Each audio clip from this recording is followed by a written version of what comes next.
其实很简单。大家好，我们又见面了，我是老虎路亚的排骨老虎。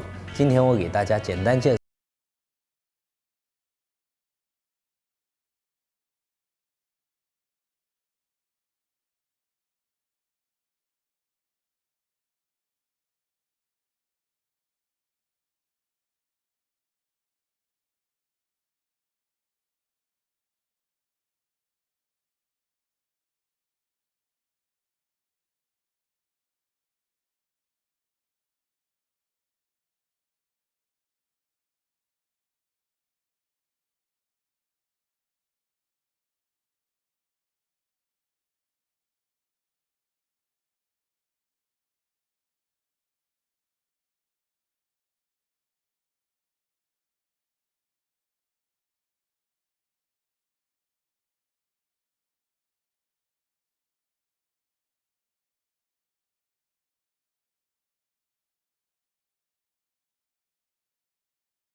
是离底有一定的距离的，然后你轻轻的抖动，几乎可以在原地这么轻轻的抖动。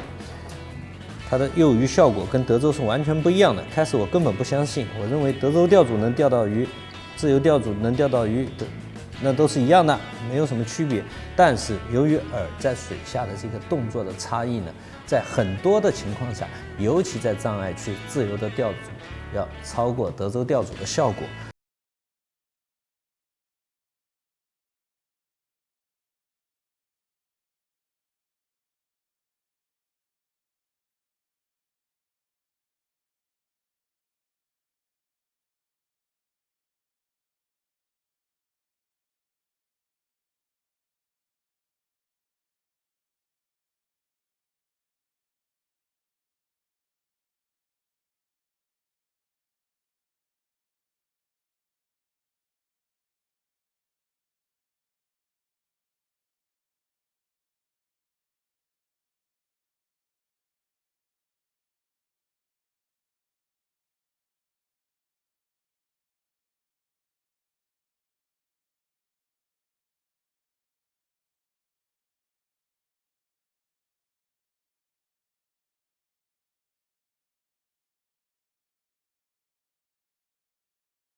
介绍完了自由钓组。